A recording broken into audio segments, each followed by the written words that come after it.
Good afternoon to all. So today we can see in the noise in communication system. So the importance of the noise or signal to noise ratio is very important when we can transfer the signal or when we can transfer the signal through the communication, because noise is a very unwanted electrical signal or the disturbance signal that will be disturbance the audio signal as well as the visual signal in the communication system. So whenever we will observe the communication systems, particularly the effect of the noise is very important. So on your screen you can observe that the two type of the diagram that we can observe, the two type of the signal that we can be observed on your screen. The first one is that we call as that is the clean signal without noise, and the second one that we call as the signal with noise. So basically the noise is very important factor, or the noise is very important factor whenever we can communicate the audio signal or the video signal. So when we can communicate by using the unidirectional system or the bidirectional, the effect of the noise is very important, and these noise will be generate some errors or in the digital communication system. So because of the noise, the energy will be always down or the false, and the passband of the signal is not received properly. So the effect of the noise that will be showing, the one is that is the clean signal, and the another one is that is the signal is mixed with the some noise. So whenever the noise is gets superimposed on the signal, it will be very impossible to separate that signal from the noise. So from this figure 1 you can observe that there is the clean signal, and in this signal there is no any noise is added. But here on the another side, if you can observe, then you can observe that the noise is superimposed on the signal, and now this type of the signal, or from these signals we cannot avoid the noise.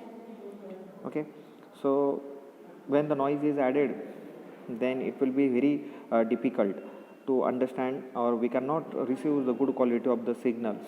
If the signal is audible or the visible, then we cannot hear the signal properly, as well as we can't see the pictures properly because of the noise, because the noise is properly superimposed or the noise is added into the signal.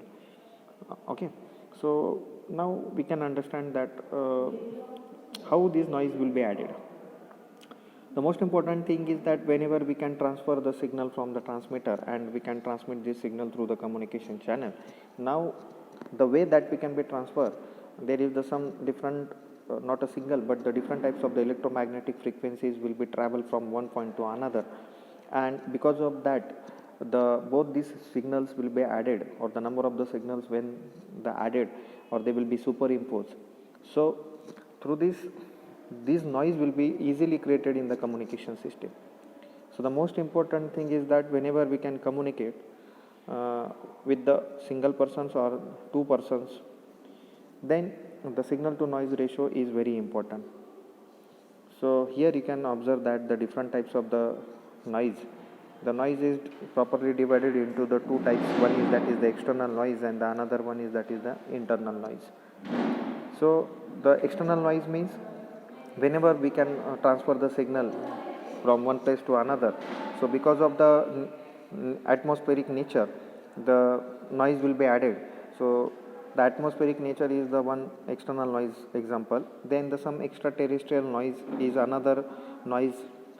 Then man-made noise. Man-made means whenever we can transfer the signal from transmitter to the transmitting antenna. So because when we cannot handle the proper characteristics, or when we cannot transfer the signal properly, then by mistakenly the man-made noise will be created, and same this noise will be transferred through the communication channel, and we can receive the same signal. So the man-made noise is again included into the external types. Then here on the another side you can observe that is the internal noise. So the internal noise means whenever we can transmit the signal, so the internal noise means short noise, thermal noise, transient time noise, flicker noise, It will be partition noise. All these types of the internal noise will be depends upon the data or the original information signal that we can transfer. So this type of the original information signal is in which format. So depending on this format, the internal noise maybe will be created. Okay. So the noise in communication systems and the types that we can observe. Okay. So the next lecture we can observe a signal to noise ratio. Thank you.